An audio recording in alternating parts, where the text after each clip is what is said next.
Olá pessoal, muito boa tarde. Estamos de volta com o primeiro Você com Dinheiro do ano. Então, feliz 2023 para você. Eu sei que alguns não estão felizes, com o avançar do mercado dos últimos dias, mas nós estamos aqui para olhar para frente, pessoal. E hoje nós vamos trazer um tema muito relacionado com você, que agora virou Buy and Hold, não é isso? Nós vamos falar hoje sobre análise fundamentalista, como ler os demonstrativos financeiros da empresa, como ler os balanços, como ler os indicadores. E para me ajudar nesse bate-papo, ninguém mais, ninguém menos do que o meu companheiro de bancada, o professor Rafael Pasquarelli, que está conosco à distância. Olá, professor.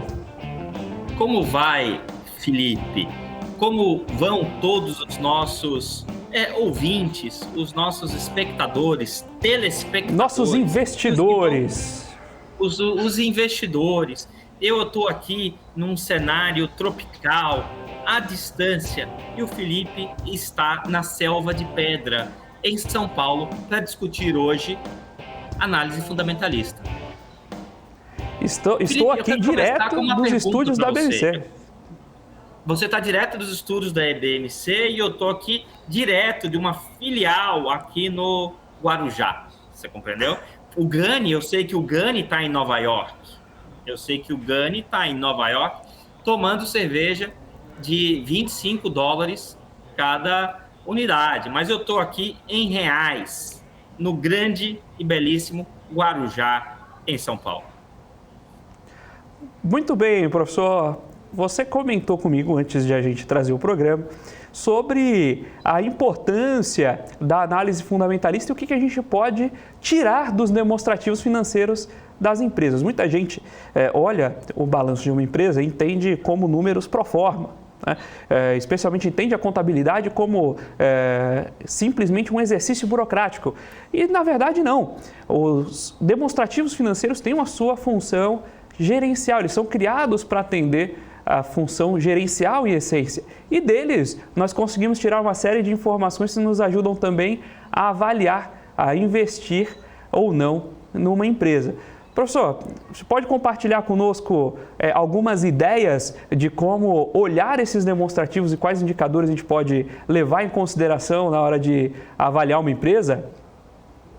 Claro, eu vou começar com a Petrobras lucrou nos últimos 12 meses, terminados em 30/9/2022, 177 bilhões.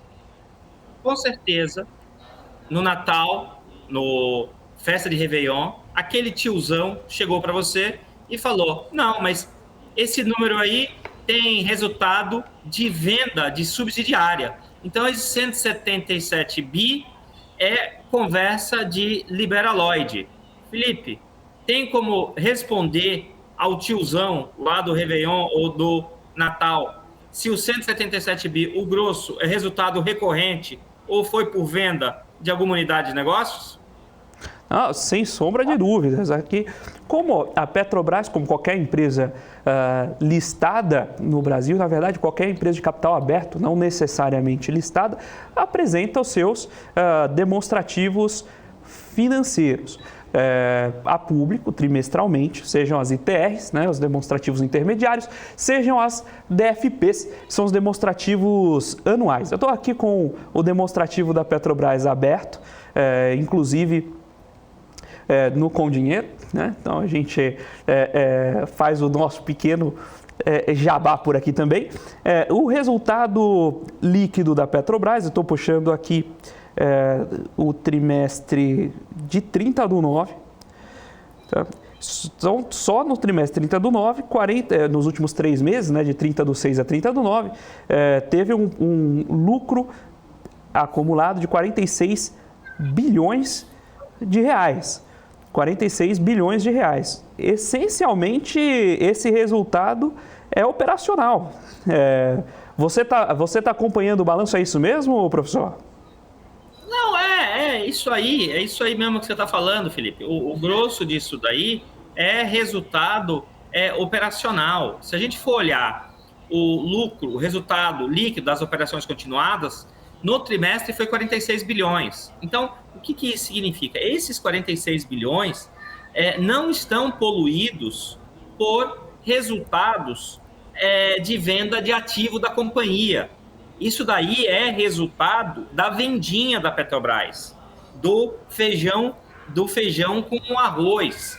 Então, o resultado foi muito bom, foi espetacular, e o grosso, como você está olhando aí particularmente aí no último trimestre, quem contribuiu foi o resultado operacional.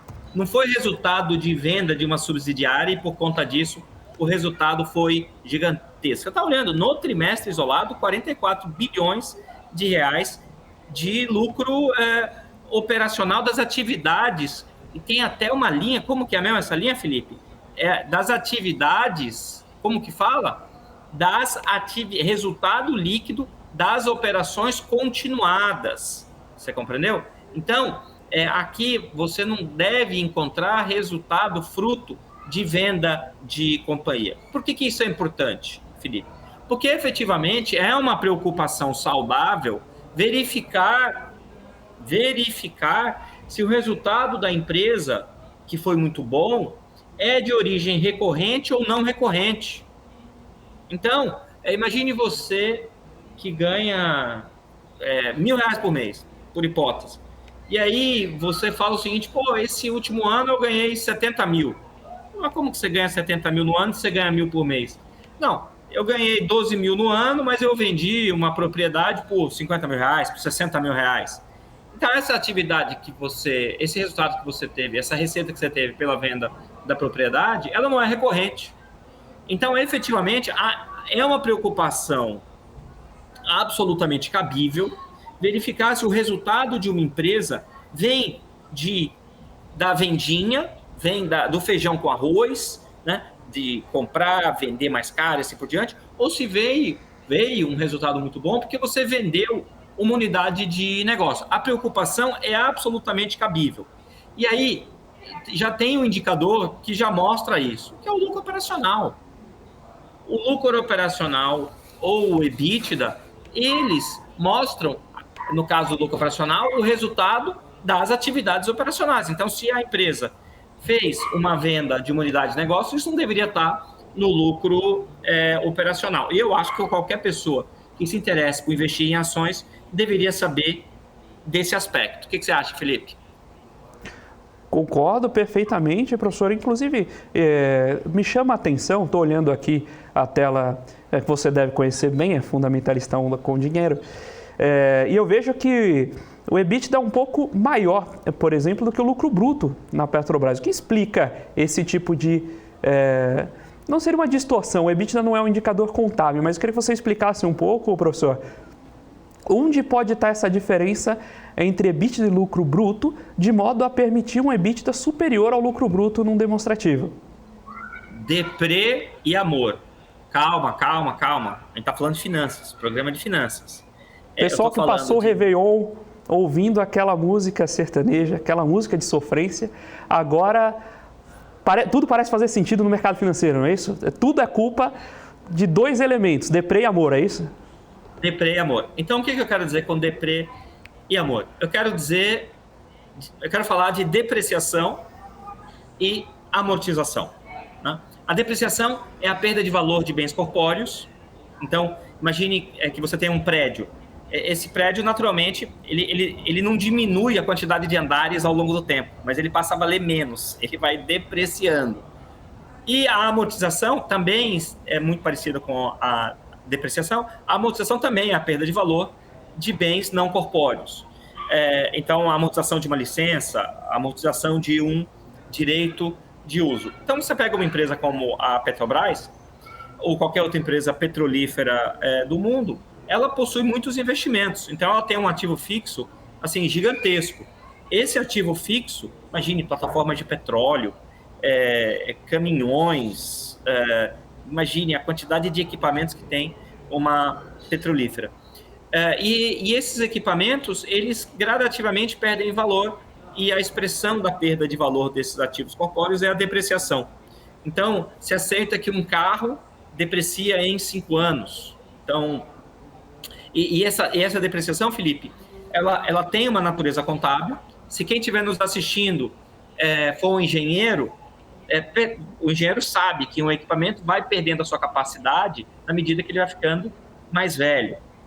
E existe a depreciação no sentido contábil, que é a perda de valor, e essa perda de valor, ela não tem efeito caixa, mas ela afeta o resultado da companhia.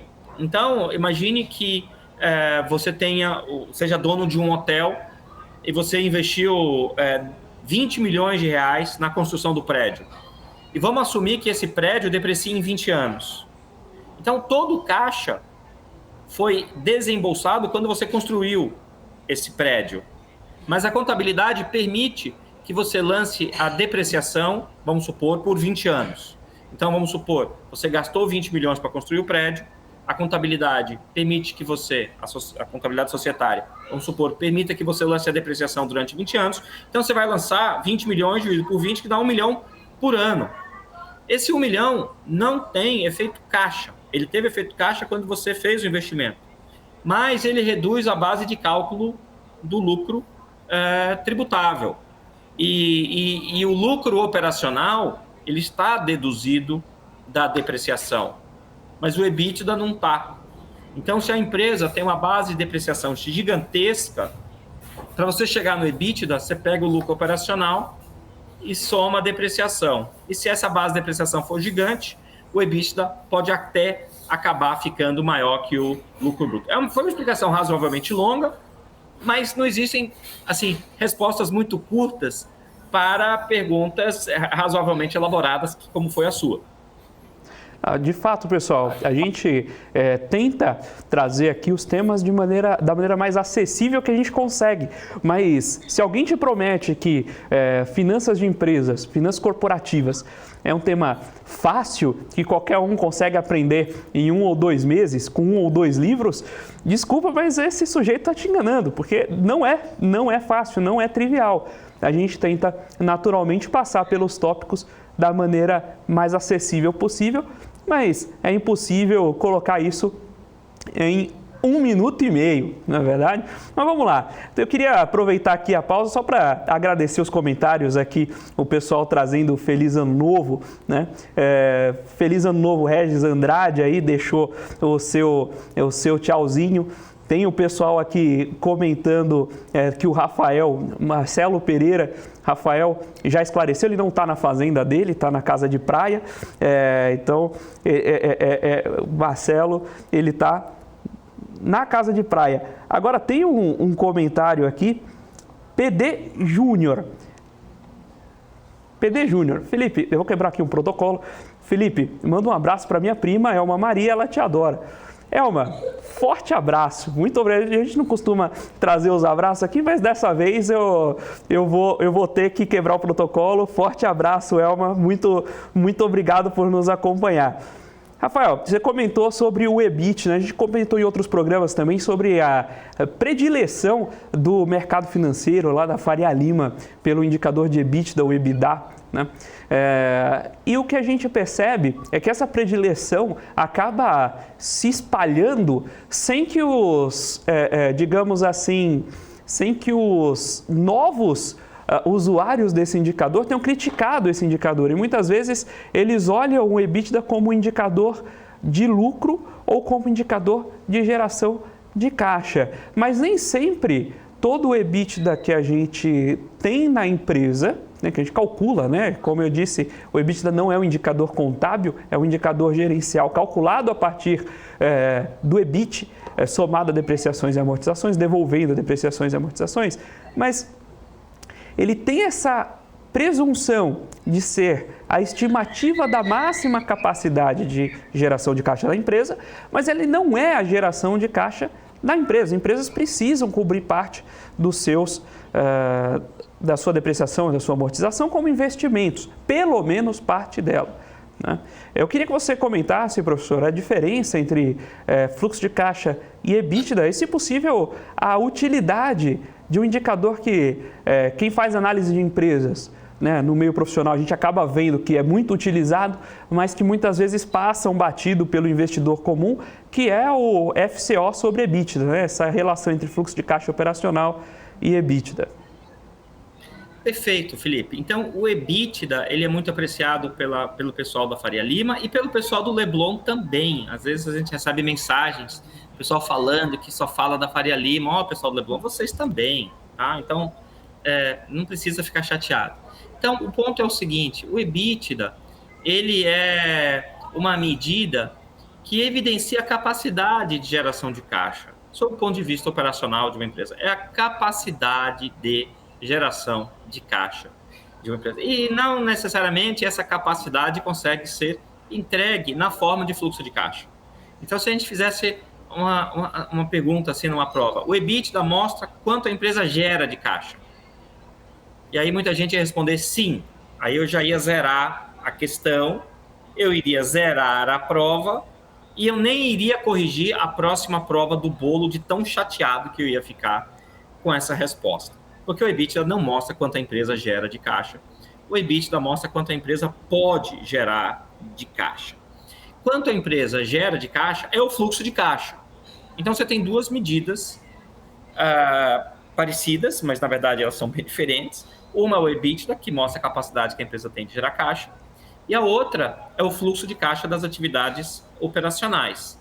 Na CNTP, não sei se o pessoal lembra aí das aulinhas de química, nas condições normais de pressão e temperatura, o fluxo de caixa, o EBITDA é igual ao fluxo de caixa. Ou se você não gostou do exemplo de química, usando a CNTP, posso usar um exemplo de física. Lembra daquele exemplo de física que o professor falava? Considere uma superfície sem atrito, considere uma bolinha sendo lançada sem a resistência do ar. Nada disso existe.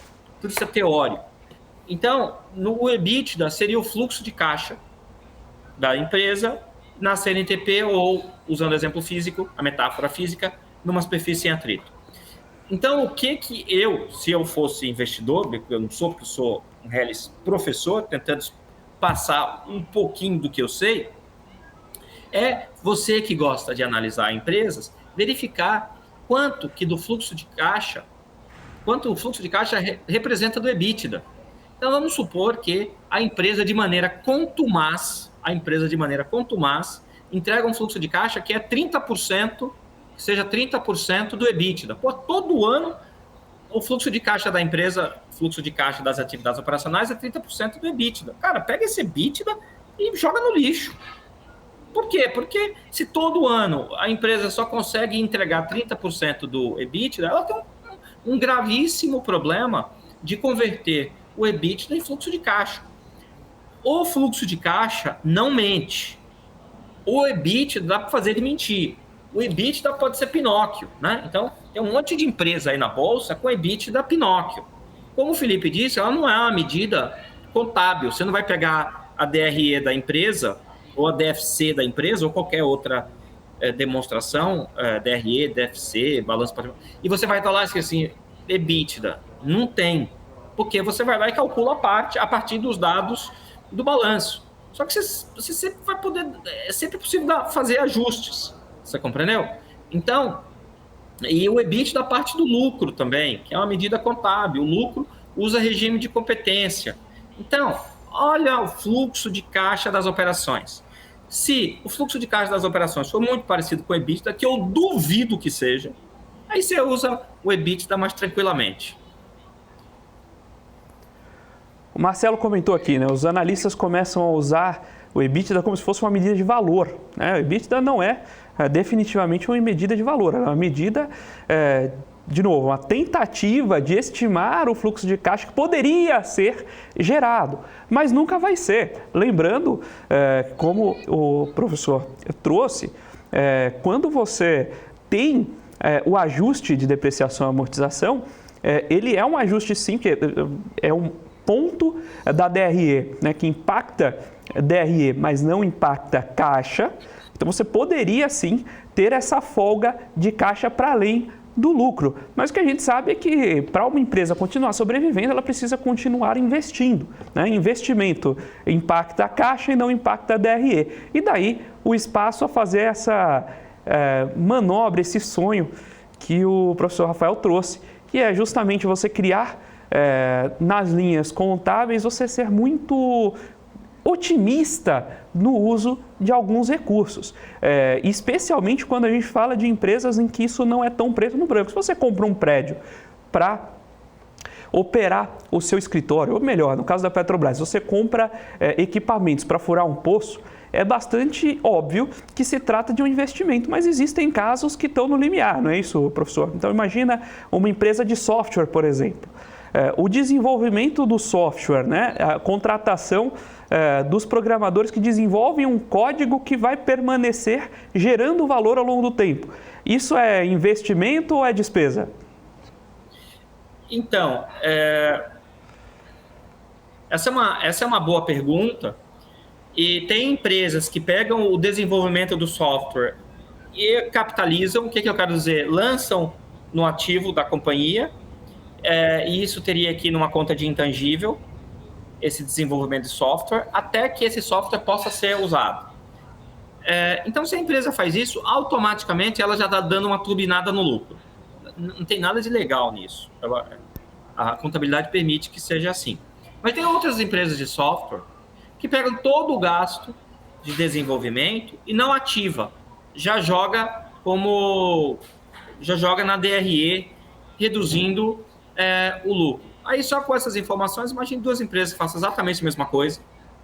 Só que uma pega o gasto com desenvolvimento de software e capitaliza, ou seja, o gasto com os programadores não passa pela demonstração de resultados, então ela fica com um lucro maior. E a outra empresa concorrente, vamos supor, faz exatamente a mesma coisa em termos de negócios, mas lança esses gastos com desenvolvedores na DRE. Aí essa segunda empresa vai ter um lucro menor. Qual que é melhor de se investir? Qual que é pior? Olha, elas são iguais. Só com essas informações elas são iguais. Só que uma delas vai apresentar um lucro muito maior, que o outro. Se eu fosse o controlador da companhia, eu iria preferir lançar todos os gastos na DRE. Por quê? Porque eu vou reduzir a base de cálculo do imposto de renda na largada.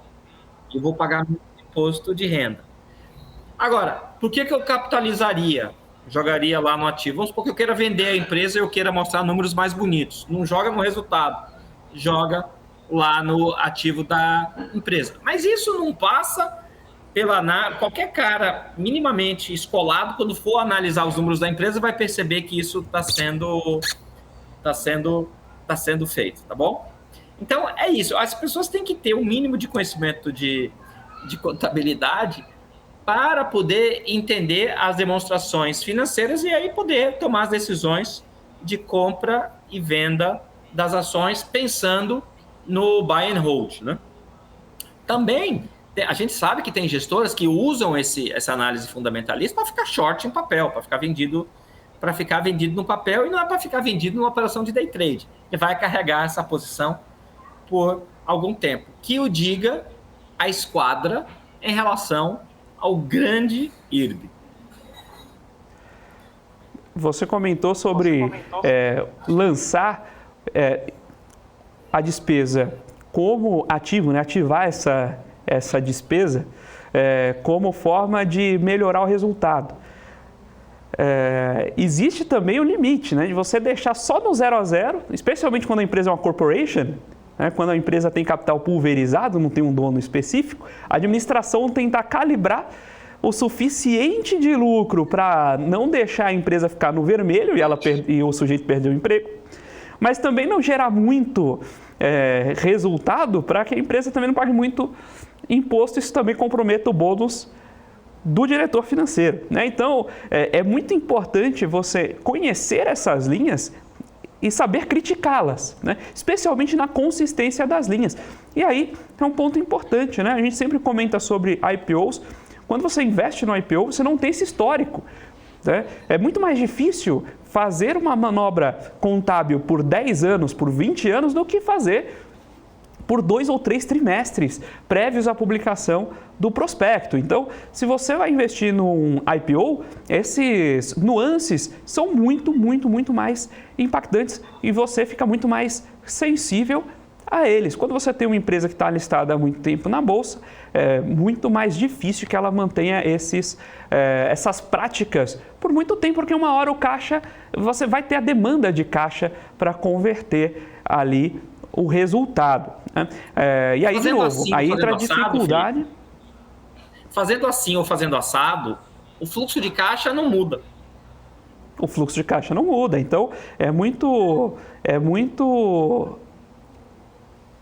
difícil você permanecer ali por muito tempo fazendo esse tipo de ajuste. Ok? Agora, em momentos pontuais é mais fácil, e inclusive isso tem a ver com o negócio da empresa, né? Então, se você tem o próprio caso da IRB, né? A gente soube depois de ajustes ali que não estavam previstos, estavam abertos ao mercado.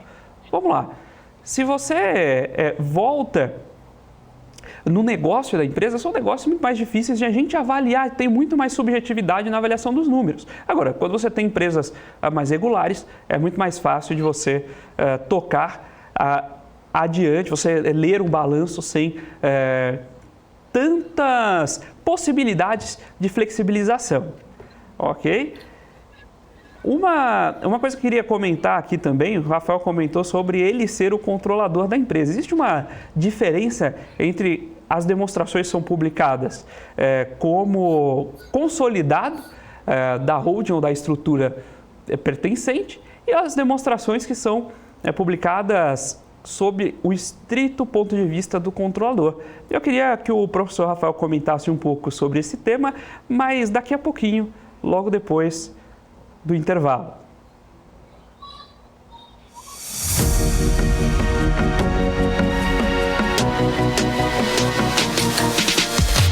BMC News, informação que gera valor.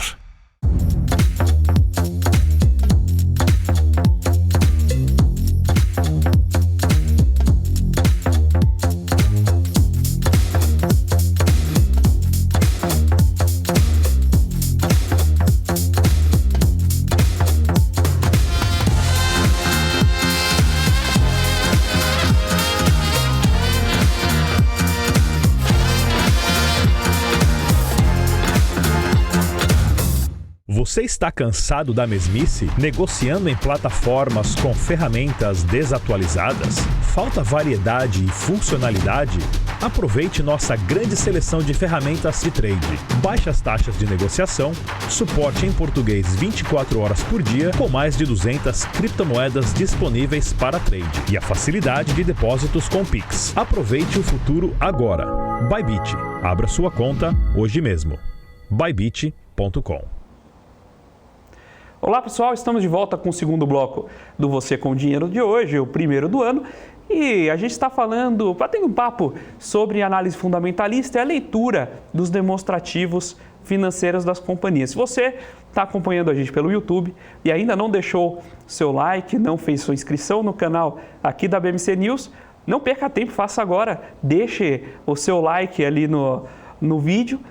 E, naturalmente, sua inscrição no canal para você não perder mais nenhum Você com Dinheiro. Rafael, antes do intervalo, eu trouxe um tema que é sobre como ler determinados demonstrativos financeiros. Existem empresas das listadas em bolsa, muitas delas apresentam resultados que consolidam grupos. Né?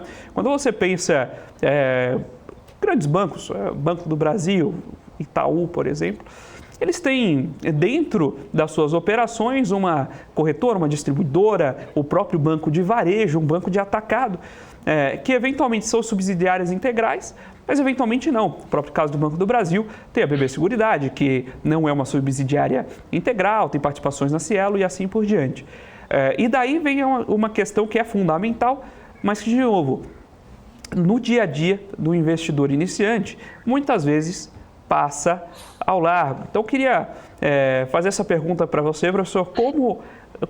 Qual a diferença entre o balanço no padrão consolidado, no controlador, e como ler o balanço de maneira mais apropriada?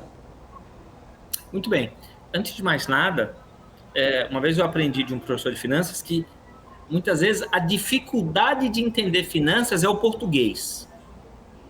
Porque o Felipe falou assim, não, como é que você vai ler o balanço? O Felipe está usando aqui balanço no sentido de demonstrações financeiras. Então, e uma das demonstrações financeiras é o balanço. Então, você tem as demonstrações financeiras previstas na Lei 6.404 de 1976. Essa lei é chamada de Lei das SAs. Essa Lei das SAs é seguida, obviamente, pelas SAs e pelas limitadas consideradas de grande porte. E lá você tem a demonstração, você tem um balanço patrimonial, que é uma demonstração financeira, você tem a demonstração de resultados do exercício, você tem a demonstração de fluxo de caixa, que passou a vigorar a partir de 2010. Antes de 2010, era doar a demonstração de origem e aplicações de recursos, e você tem a demonstração de estado abrangente e assim por diante. Muito bem. Então, quando o Felipe falou balanços, ele quis falar demonstrações financeiras. E é super comum usar a palavra balanços como sinônimo de demonstrações financeiras. Existem, agora vamos direto, sem mais delongas, a resposta. As empresas, e o Felipe citou aqui bancos, muitas vezes elas são compostas, elas se tornam conglomerados. Ou seja, você tem empresas do mesmo grupo econômico fazendo atividades diferentes. Então, você pega, o exemplo do Felipe é muito bom, né? Você pega um banco. Pô, mas o banco não é só banco, tem a corretora, tem a financeira, tem a seguradora. E todas elas carregam o mesmo nome. Ah, é Bradesco, mas você tem a corretora Bradesco. Você tem a seguradora Bradesco. Você tem o Banco Bradesco. Você tem o Bradesco BBI, né, que é a parte do banco de atacado. Então, você tem várias instituições. E muitas vezes, quem controla essas instituições é uma holding. Essa holding pode ser operacional ou não. Então, você tem lá uma Itaúsa. A Itaúsa é claramente uma holding não operacional. Isto é, o que a Itaúsa faz sozinha? A Itaúsa não faz nada. A Itaúsa não vende sorvete, não está no negócio de cinemas. Ela está no negócio de fazer investimentos e ter participações em várias empresas. Então, quando a Itaúsa vai divulgar os seus resultados, vai ter o resultado do controlador, ou seja, da Itaúsa, ela per si. Quanto ela tem de receita? Olha aí, Felipe, enquanto eu estou falando, só para não estar falando besteira. A receita da Itaúsa, enquanto controladora, é zero. Quer dizer, ela em si não tem receita nenhuma. Quem tem receita são as empresas que ela investe. Então, se você pegar as demonstrações financeiras da Itaúsa e vamos pegar a DRE, demonstração de resultados do exercício, se você for carioca ou nordestino, é DRE, não é isso? Demonstração de resultados do exercício, mas não fala DRE, fala DRE, eu sei disso. Então, o que acontece? A DRE consolidada da Itaúsa aí vai ter muitos bilhões de receita, porque ela vai pegar as receitas das empresas que ela controla. E assim por diante. Então, tantas empresas no mercado que nasceram como, pega a XP, né? A XP era uma corretora, mas ela comprou uma porção de empresas. Então, provavelmente, em algum lugar tem uma holding, e essa holding tem as participações das empresas investidas. Dito isso, quase sempre você vai querer analisar os dados consolidados e não os dados individuais. E toda empresa que cresce, ela fatalmente acaba comprando outras companhias e montando negócios satélites próximos àquele negócio principal que ela tem. E às vezes ela fica tão diversificada, que você não tem outro jeito, você tem que analisar os resultados consolidados. Então, quando você que fez aula de contabilidade e o professor na prova colocava lá um balanço, muito provavelmente o balanço que o seu professor colocou de uma empresa de verdade tinha a coluninha dados do controlador ou individual e o dado consolidado. E fatalmente algum aluno perguntou na prova, professor, para fazer essa análise fundamentalista, essa análise das demonstrações financeiras, eu uso qual coluna? Aí o professor, obviamente, muito paciente, respondeu, use o dado consolidado. Ô Felipe, espero não ter me alongado muito. Agora, você comentou sobre usar o dado consolidado. Quando a gente olha o lucro líquido numa DRE, olhando sempre o dado consolidado, aquele é o lucro aos quais o lucro cujos acionistas têm direito, ou aquilo é algum tipo de simplificação? Como funciona ler esse tipo de resultado pensando o balanço consolidado da companhia? No balanço consolidado, particularmente na DRE, quando ela é consolidada, tem uma linha antes do lucro líquido chamada de lucro líquido destinado aos acionistas controladores. Por que tem esse negócio? E é um negócio super enrolado, isso que eu vou falar agora. Os alunos, quando a gente explica isso, o aluno fala, professor, por que isso? Por que fizeram isso? E a minha resposta é, eu sou apenas o mensageiro. Não dei um tiro no mensageiro. Eu sou apenas o arauto da informação. Não fui eu que criei isso. O que eu quero dizer com isso? Imagine que eu e o Felipe tenhamos criado uma empresa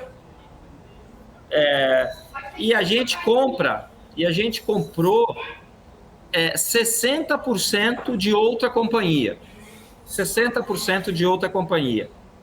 Então, eu controlo a empresa que eu adquiri. Só que eu não sou dono de 100% da...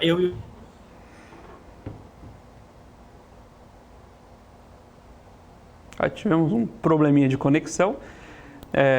Imagino que o professor traria justamente que quando você adquire essa fração da companhia, você tem o controle, então você tem direito sobre a gestão, você consegue opinar sobre as diretrizes da empresa, mas não tem a integralidade dos lucros. Então isso traz uma interpretação um pouquinho diferente ao número que a gente vê. O professor está se conectando de novo. Assim que ele retomar, a gente volta ao assunto. Queria aproveitar, então, para agradecer outro comentário aqui do Marcelo Pereira, que é sobre a interpretação do resultado do Bradesco. Então, por exemplo, você tem o caso do Bradesco em que 30% do resultado vem da Bradesco Seguros, né? O Itaú tem operações de seguros, mas em menor proporção. Então, quando você olha as duas empresas, embora pareçam concorrentes e pareçam semelhantes,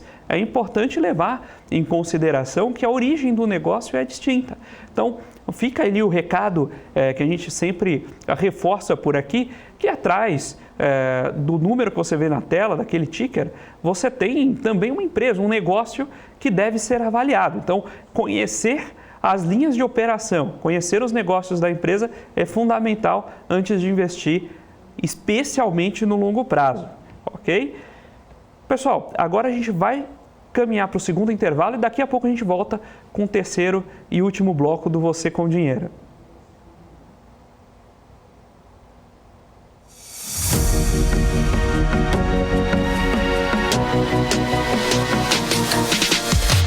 PMC News. Informação que gera valor. As empresas que fazem parte do seu dia a dia estão em uma das maiores bolsas do mundo, a Nasdaq.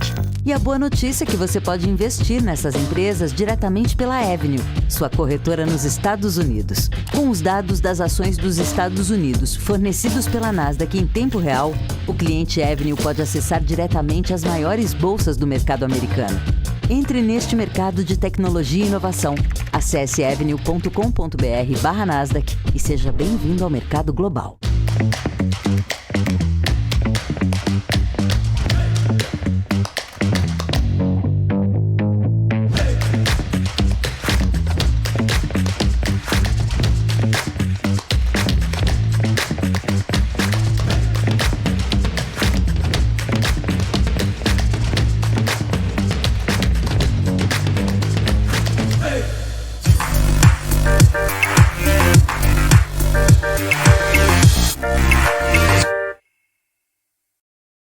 As empresas que fazem parte do seu dia a dia estão em uma das maiores bolsas do mundo, a Nasdaq.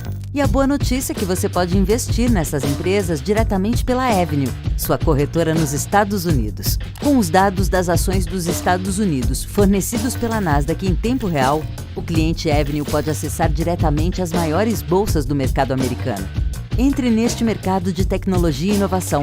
Acesse avenue.com.br/Nasdaq e seja bem-vindo ao mercado global. Você está cansado da mesmice? Negociando em plataformas com ferramentas desatualizadas? Falta variedade e funcionalidade?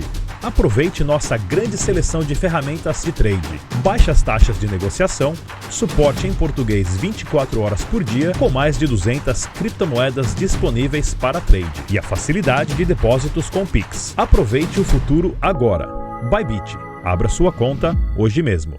Bybit.com.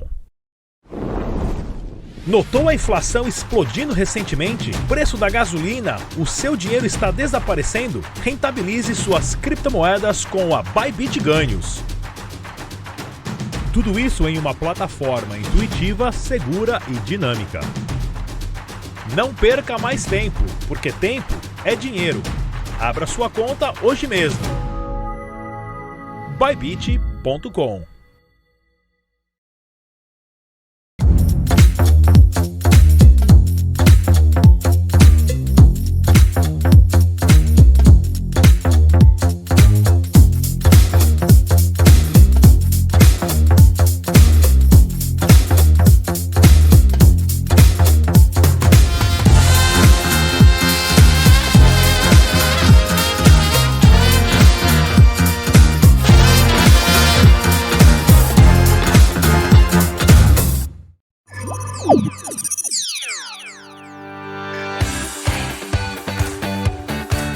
Aqui você pode negociar índices como DAX, Nasdaq e S&P 500 e commodities como soja, cobre, petróleo e café.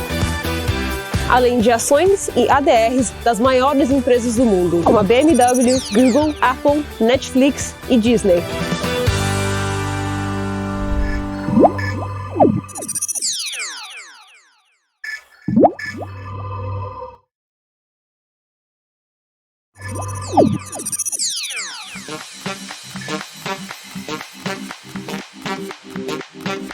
Entendemos completamente os sistemas, tecnologia e infraestrutura necessários para criar o ambiente de negociação ideal para os nossos clientes. E o Trader Active conta com vantagens que fazem toda a diferença no dia a dia de operações. Aqui você pode negociar com as plataformas mais poderosas do mercado financeiro.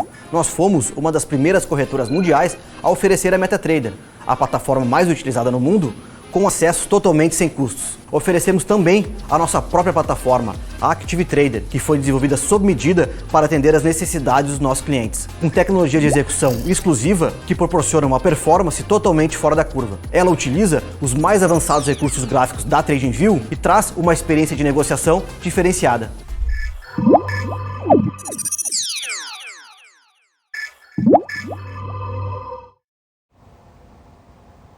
Olá pessoal, estamos de volta com o terceiro e último bloco do Você com Dinheiro de hoje, batendo papo sobre demonstrativos financeiros e análise fundamentalista. Então você que está acompanhando o Você com Dinheiro pelo YouTube, não deixe de lançar o seu like, marque lá o like, faça a sua inscrição no canal do BMC News para não perder mais nenhum Você com Dinheiro. Falta pouquinho para a gente bater a meta de likes ali do programa, então deixa ali o seu like e ajude a gente com a sua curtida.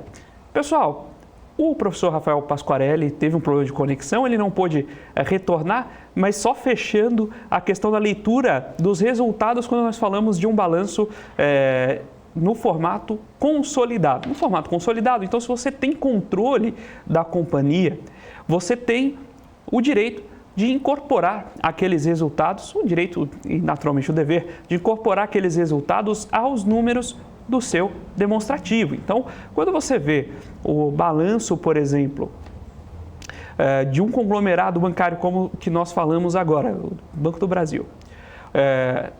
Acabei de receber a informação que o Rafael está de volta na linha. Professor, muito obrigado por retornar. Eu estava aqui puxando a sua explicação, mas sem dúvida... de retornar. Sem dúvidas, tenho certeza que a sua explicação será muito melhor. Comente sobre a leitura do balanço consolidado com o nosso público, professor. É que caiu a conexão e eu fiquei falando, eu não sei em qual ponto acabou. Então, o ponto que eu queria voltar era o seguinte. Eu e você compramos uma companhia, Felipe. Eu e você temos uma empresa e compramos outra empresa. só que a gente comprou só 60% do capital dela. Quando nós formos montar a nossa DRE, a gente vai consolidar 100% da receita da empresa que investimos ou só 60%, Felipe? O que você acha? Né? Mas eu vou ajudar aqui na pergunta retórica didática. Eu vou falar que a gente tem que consolidar 60% dos lucros, porque é o óbvio, né? Exato. Então, quem nunca pensou isso, que jogue a primeira pedra, não é isso, Felipe? Então, acontece que, pela regra de consolidação, se a empresa A controla a B, toda a receita da B vai para A na hora de consolidar. Só que a gente sabe, você tem que ter essa informação, mas na hora de mostrar o lucro líquido consolidado, a última linha também levou isso em consideração, mas a DRE vai ter uma linha assim, lucro líquido destinado aos acionistas controladores, para fazer esse expurgo do lucro que não pertence ao controlador. Então, de novo, vamos repetir aqui só para ficar mais claro. Eu e o Felipe, vamos supor que nós tenhamos uma empresa e que a gente comprou outra empresa, só que a gente não comprou 100% do capital da empresa que nós investimos, que eu vou chamar de empresa investida. Nós compramos 60% do capital da empresa investida. Se a gente tem 60% do capital e essa empresa investida só tem ação ON, só tem ação ordinária, nós controlamos a empresa investida, mas não temos direito a 100% do lucro da empresa investida. Por este motivo, na DRE consolidada da empresa investidora, vai ter a linha lucro líquido.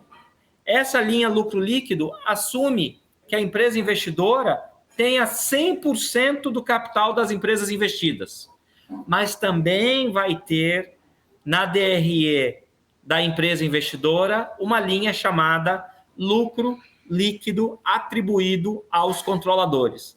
E deveria ser essa linha a ser analisada quando você considera a empresa investidora como um todo. Porque essa linha, lucro líquido atribuído aos sócios controladores, é essa linha que diz quanto de lucro cabe ao controlador. E não é o lucro líquido inteiro da demonstração consolidada. É razoavelmente enrolado, mas eu acho que eu consegui passar a mensagem. E se não passei, manda as suas dúvidas aí no chat. Se você está pensando na capacidade de investimento da empresa, por exemplo, dado que ela é controladora das demais, você deveria usar o lucro líquido ou o lucro líquido associado ao sócio controlador? Deveria usar o lucro líquido destinado ao sócio controlador. Mas, por outro lado, tem outro problema aí também, né? Tem outro problema. Aí eu vou calcular, por exemplo, a margem líquida. E a margem líquida é o lucro líquido sobre a receita líquida. Aí vai ficar uma confusão tremenda. Por quê? Porque não existe receita líquida atribuída aos controladores. Não existe isso. A receita líquida é o todo. Então, aí você começa a perceber as dificuldades, as deficiências, as limitações dos indicadores quando a gente está calculando essas métricas para holdings que tem um monte de empresa investida e muitas dessas participações não são de 100%, são de 55%, 60%, 70%. E aí você começa a ter dados que ficam razoavelmente discrepantes. Uma coisa interessante é que se quem estiver nos assistindo tiver com muita dúvida, isso é um bom sinal. Eu tenho mais preocupação quando o cara que não tem dúvida nenhuma. Não, entendi tudo, assim. O cara que diz que entendeu tudo, eu tenho sérias dúvidas se o cara realmente entendeu metade do que ele acha que entendeu.